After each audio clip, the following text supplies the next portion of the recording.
All right, and we're back for Love and Hip Hop Hollywood. I've been waiting on Love and Hip Hop Hollywood. Y'all don't understand how much I've been waiting on Love and Hip Hop Hollywood. Mainly because Love and Hip Hop Atlanta really disappointed me this season. I'm just not here for it. But we're here to the lit, and that's Hollywood. So let's just get into it. So we're gonna start off with Keisha Cole. We all know Keisha Cole. Ain't no need for us to go into no introduction or nothing like that. We already know what she about. We already know her classic music. We already know. So let's just get into it. So apparently, Keisha Cole and brought her ex-husband Booby to the cast, and he's apparently living with her so they can co-parent for DJ. And they living in the same place. He trying to get his financial status up so he can get out on his own. And I think that it's cool that Keisha Cole is able to try and get past whatever happened between them, because their divorce was pretty public. All of his cheating and everything that he did was very much public. So it's good to see them try to get past everything that they've had going on in the public eye. Cause I know it's hard for them to do that. Cause I know it would have been hard for me with all the shit Booby did, child. So later on down the line, Fizz, Safari, and Booby, they all meet up.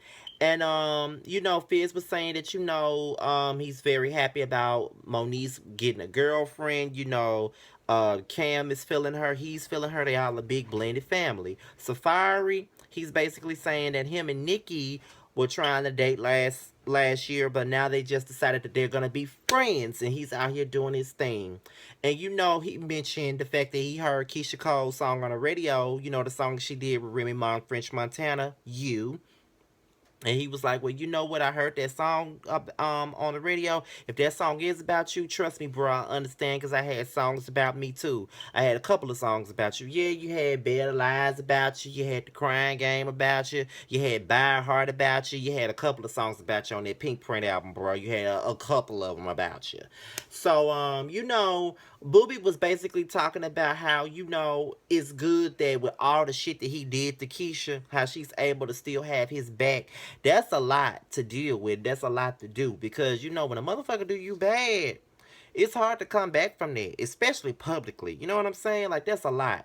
So later on down the line, Keisha was in the studio listening to this song called Incapable. And I'm like, okay, bitch. All right, sing that motherfucking song. That had me kind of excited to hear what else she got going on. But Booby came into the studio while she was in there, and you know what I'm saying? They decided to have a conversation, and Keisha was very surprised that he was able to own up to everything that he did, and saying that, even though I fucked up as your husband, I did the cheating, I did the lying, I did everything under the sun, and I wasn't the man that I promised you that I would be. But when I took my vows, I could at least try to be a better father to DJ and be a better friend to you. And Keisha was like, well, at this point in time, our marriage is over and all of that stuff, and we're at a better place. We already failed with the marriage thing, but I don't want to fail with the friendship. And I honestly understand her 100%. We already failed with the relationship situation. I just don't want to fail with the fact that, you know what I'm saying, we're friends. I don't want to end a friendship. Understandable. So we meet Brooke Valentine. And if y'all don't know who Brooke Valentine is, she had a song with Lil Jon and Big Boy from Outkast called Girl Fight. It was a big song back in 2005. I was in the 10th grade back then. And that ain't no shade. I was in the 10th grade when that song came out. I just knew that she was finna take Sierra's spot, but she didn't. But whatever. So she was out there talking to Marcus Black. He's obviously a rapper and a producer, and he's been doing music with other artists. And apparently when she met Marcus, he was on the verge of getting divorced, and she said that she sat there and she waited a whole year for him. And when she found out that he had that divorce, she was all over him, and I don't blame her. But she was all over him once he got that damn divorce. You know what I'm saying? So after all of that, she's falling in love with Marcus. And now she wants to go out with his mom. And Marcus was like, anytime a woman go out with your mama, that's never always a good idea, but I'm gonna allow that to happen. So she meets up with Marcus's mama. Her name is Lori. And in the midst of that conversation, Lori was like, he always talks about you. I really feel like y'all can make some good music together and all of that. But there's something that you need to know. And I'm going to tell you right now that he's not ready to get married. And, Brooke was like, well, why you think he's not ready to get married? So Lori was like, I got something major to tell you. So then later on, we find out when she confronts Marcus that this nigga still married. He told Brooke that he had a divorce, but in all reality, he never signed the papers. He's still married. So, you know what I'm saying? Brooke is obviously upset because she was like, you couldn't be honest with me. How come you just didn't tell me that you were still married? And Marcus's whole thing was, I was feeling you. I really wanted to be with you, and I didn't want to miss out on the opportunity of being with you. So I just told her that the divorce was final, even though it wasn't. That was a fucked up ass idea, but you know what I'm saying. I do understand. You told her that the divorce was final when it really wasn't. So just so he could be with her, and she was like, "But that's fucked up, though. How can you do that to me?" And that's true. How can you do that to her? You know what I'm saying? Like, why would you sit up there and think that that shit is okay for you to be married and not tell her? And you told her that you had gotten the divorce and all of that. So how the fuck that's okay? You know what I mean? Really? So, he apologizes to her. He said that, well, you the one that I want to be with. You the one that I love. And, Brooke was like, don't come over here. I don't want to be around you. But when he comes over there, she falls for him. And that's just what it is. She falls for him. And that's just what it is. So she was like, you know that I'm weak for you. You know that I love you. He was saying all the good things that she wanted to hear, how he loved her, how he wanted to spend the rest of his life with her. I feel like he's a grade A fuck boy. Not grade B and not a C plus, but a grade A fuck boy. That's what the fuck I see. So now we get into this banana nose ass bitch, Hazel E. She's on the damn boat with her gay ass boyfriend, Rose Burgundy. That damn name alone just screams fag to me. And they on a damn boat, a ship, Titanic, iceberg, whatever the fuck they on. And she was saying that she's gotten over the drama between her and Cat Williams, and how she's doing this and doing that, and how she's throwing this woman's empowerment event, and how she wants to let all the bitches know that she runs LA. Bitch, how the fuck do you fucking run LA at all, bitch? That's what I'm trying to figure out. How the fuck you run any goddamn thing, bitch? You've been ran over so many times, and you want to say you run something? Bitch, you done got ran over in LA by so many motherfucking people. Young Berg at the top of the list, and you want to say you run LA? Bitch, bye. Please have a motherfucking seat.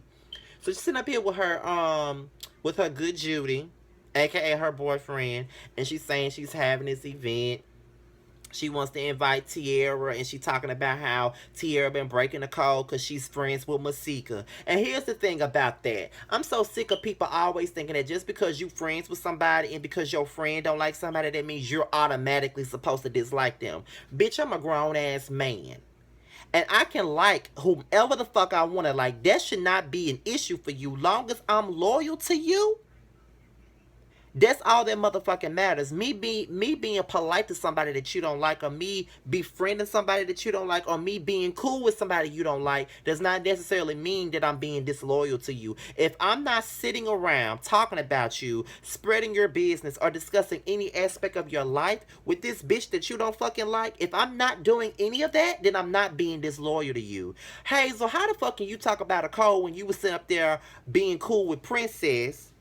But yeah, you knew that Princess was coming for Tierra. But yeah, it's okay. It's okay for you to do that. But it's not okay for Tierra to be cool with Masika. And girl, please, like, if that's what your girl code is based on, then the shit one-sided, bitch. Really? Now you want to invite Masika to your party, and then you want to invite Moniz. And then, all this nigga can say is, well, whatever you with it, I'm with it too. That's all he kept saying, but whatever. So we get down with Moniz, AD, Masika, and Zell Swag. And I must say that I love Zell Swag. He's so fine. He's so fucking fine. I like Zell Swag, okay? He just lit. Like, that's the type of energy we need. Like, I'll take Zell any day over fucking Miles and Milan. I swear to God, I would take him. And they all catch up. We meet Monique's girlfriend. She's pretty cute to be a butch. She's very cute. Masika talking about she got a snapback, and what she needed a snapback is them damn titties of hers, because them damn titties of hers look like two big fucking grapefruits. Not even grapefruits. Two big ass cantaloupes on her damn chest, and it make her look bigger than what the fuck she is, and that shit is not flattering, and it don't look good. You really should just calm down on the titty surgery and just stay where the fuck you was, because that shit don't look right. Like, if you're gonna talk about Nikki surgery, then you need to stay the fuck away from the table. If you're gonna talk about motherfucking crook neck squashing those ass Hazel E's surgery, then you need to stay off the surgery table yourself, because that shit don't look right. After they all catch up, Masika brings up the fact that she got an invite from Hazel E. And, Monique just so happened to have a damn invite too, and they all discuss the situation. They discuss whether they want to go to the party or not. Monique says she ain't really got no real issue with Hazel. She just got to rock with a friend, and I understand it. And they all decide to go just to be petty. Just to be petty, just to go and have some fun. So we catch up with Tierra. No, I'm going too fast. So it's time for Hazel's event. And she's performing some song that she recorded, and we already know it's whack. We already know the song whack. It don't sound good at all. This bitch damn near 40, and she trying to still rap. Girl, just stop with that. Just put the mic down, bitch. Like K. Michelle told Jocelyn, I'm telling you, bitch, put the motherfucking mic down, bitch. Don't nobody want to hear nothing your motherfucking ass gotta say. You 40, bitch. Mia X is 40 some years old, and she knew when to put the damn mic down. You need to put it down, bitch. Because you can't rap, you're not visually appealing, and your songs is corny as fuck, bitch. So put the fucking mic down. So Masika, Monique, and Zell Swag, they all in the party being petty as a motherfucker. And that's when Hazel E comes off the motherfucking stage, and she confronts Masika and asks her, did she have a fucking problem? Masika was like, put your mic down. Masika throws a drink at Hazel, and Hazel tries to get at her, and blah blah blah blah blah. So it's like, damn, bro, these bitches being petty already, and this shit is fucking entertaining. So then we get up with Tierra Marie, and her and Hazel meet up, and now Hazel just sitting up there like, I gotta confront Tierra, because she's violating the code. And like Tierra said in the conversation, bitch, you talking about girl codes, and it's all one-sided, and it is. It's okay for you to do something, but it's not okay for her to do something. Bitch, have a seat. Who the fuck died and made you queen of LA? Because you not. If you was the queen, then you wouldn't get ran over so motherfucking much. At what point is you trying to prove, talking about your Chanel cards and all that shit? Bitch, you sound like a bitch that's not used to a motherfucking thing, and your wig is a fucking mess. The only thing you got right is that motherfucking zucchini squash ass nose of yours, and that shit still don't look right, bitch. You look like a fucking quack quack duck, bitch. Go somewhere and sit down, you rooster face asshole. Like, seriously. And then you gonna wait till Tierra get up to try to throw a plate at her? You a punk ass pussy ass bitch. I wish they would have let Tierra get a hold of your ass, and then you want to wipe off your purse. Bitch, you ain't used to shit. Ain't used to nothing. So Nikki meets up with Hazel, and she talking about how petty Masika them was being, and how she plans to get some revenge on Hazel's side. But then you sit up here talking shit about Tierra with Hazel, and Hazel sitting up here lying, because I don't bemo believe that Tierra was like was toe up when she came to meet with her. She was calm at first, and you just came out of the blue talking shit. Like, bitch, really? Like, you can't even own up to your shit. You seem to forget that you threw a plate at the bitch, and you must thought that she wasn't gonna react. Any bitch would have. So then, Monique, Zell, and AD go out for karaoke, but Masika ain't there. So that's when Nikki, Hazel, and Alexis Sky pop up, and I immediately get into it with Zell Swag, all because that's Masika's friend. And it's really funny how Alexis, Sky, and Hazel is all bonding over the fact that they don't like Masika. Like, it's really funny to see two bitches get in cahoots with each other because of a bitch that they really don't like.